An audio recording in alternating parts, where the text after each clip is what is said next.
Yeah, hello everybody, and today I have a video.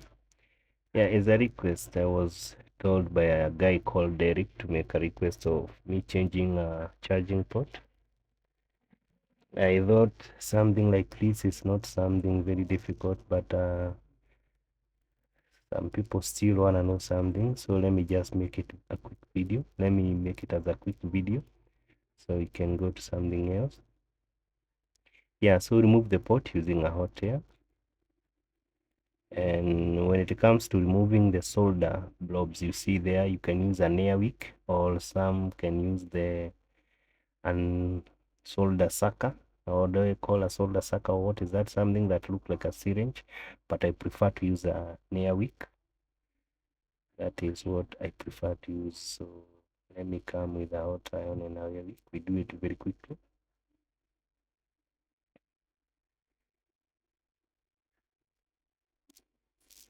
Flux is important in this case.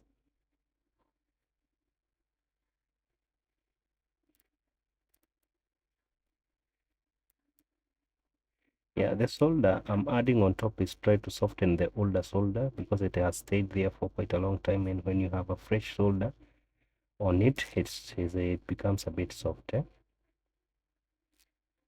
So that when you start using a wick, it's gonna be easy to suck it out.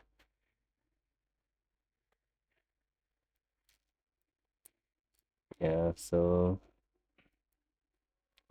you track the pads using the solder to make sure that enough solder is getting on those pads. It's very important because that's where the pot is going to hold when you start to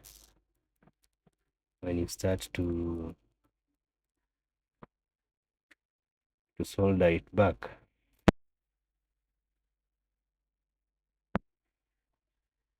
Yeah, so make sure it's okay. So let's come with the air, some solder wick.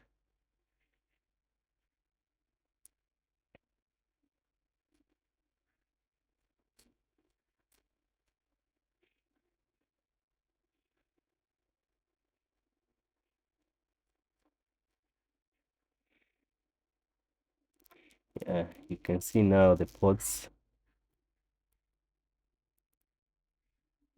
are clean. So what you do now is try to make sure that there's enough contact between the motherboard and the power lines, and the power lines on the charging port. Also now secure the port in one place.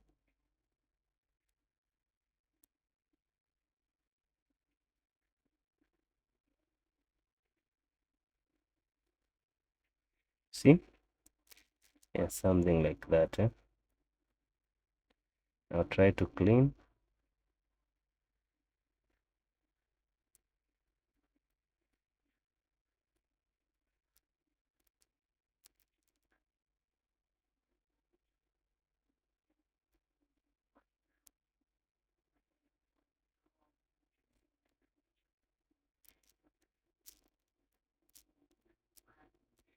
Let's put in a charger and maybe try to take voltages and see whether we have the 5 volts on the charging port. So let's go to voltage mode on my multimeter there, and let me come with the multimeter and see.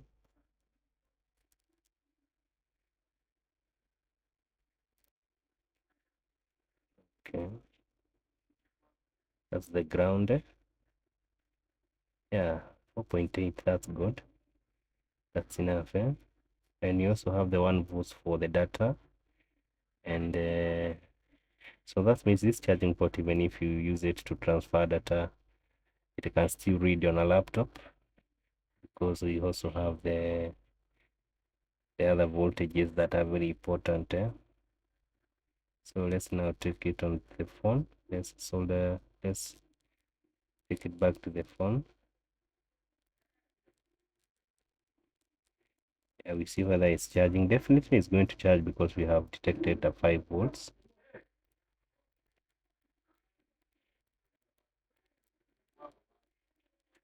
Yeah, this is a requested video and I got a chance to make one. So it's charging. We are going to wait for the phone to go up to a certain percentage and I'll come and show you that the port worked very well. Yeah, it's charging. Let us let it charge now. I'll show you when it's full. You can see now it's 80%. I've returned the phone, everything on the phone. Yeah, that's it.